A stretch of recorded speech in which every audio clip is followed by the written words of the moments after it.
ఏం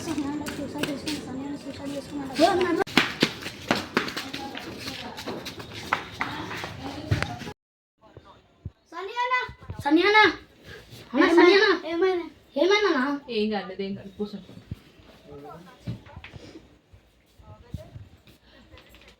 లేచినావు బెట్ట? ఏమైందిరా? ఏమైంది? ఎందుకు ఇట్లా చేసినావు చెప్పు. నువ్వు ఇట్లా చేస్తే నా పరిస్థితి ఏంది చెప్పు. ఏమైంది? అంత బాధ ఏమొచ్చింది నీకు చెప్పు. ఏం కాడు ఎల్ల ఇరికినావు? ఏం సంగతి? ఏమైందిరా? ఎవరిప్పించారు నీకు అసలు? అది ఏం కాడు, అది ఎవరిప్పించారు నీకు? సరే నువ్వు పండుకో, నేను తేజకు ఫోన్ చేస్తా. పండు.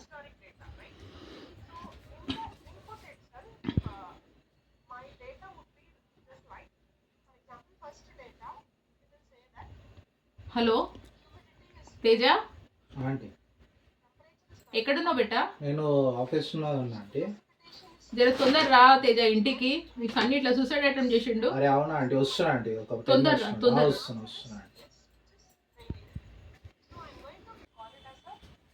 అంటే ఏమైందా ఆంటీ? రా తేజ, చూడు ఎట్లా చేసిండు. ఏమైంది?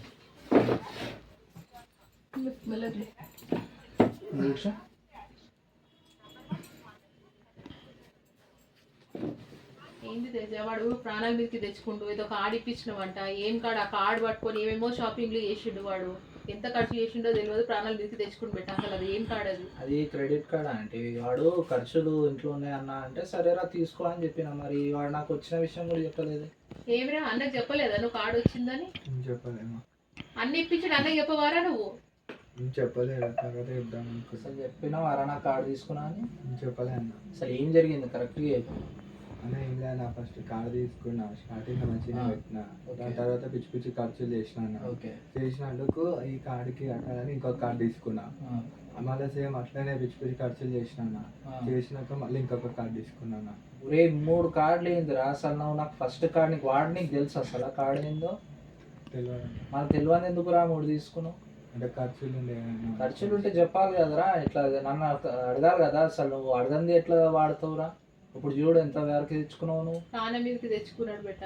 ఇప్పుడు అయిందేదో అయిపోయింది బెట్ట. ఇప్పుడు నెక్స్ట్ ఏం చేయాలి? 45 రోజుల లోపల కట్టేస్తే అది అయిపోతుందా అండి? అంటే ఇప్పుడు ఏం చేద్దాం అన్న? వాళ్ళు బ్యాంక్ వాళ్ళు ఫోన్ చేస్తేనే రూకే. నేను మాట్లాడతలేరా. కాకపోతే ఏంటంటే నువ్వు అన్నీ ఫస్ట్ తెలుసుకోవాలా. ఏదైనా సరే, ఇదైనా కాదు ఏదైనా సరే అన్నీ తెలుసుకొని ఒకటి చేయాలి సార్ అనుకుంటారు. కాకపోతే అది ఏంటంటే ఎంత కట్టినా కూడా అంతే ఉంటుంది అండి. ఇంకొకటి ఏంటంటే మనము దానికి 30% కంటే ఎక్కువ వాడినాం అనుకోండి, సిబిల్ పోతుంది. సిబిల్ పోవడం అంటే ఏమవుతుంది? మళ్ళీ మనకి లోన్లు రావు.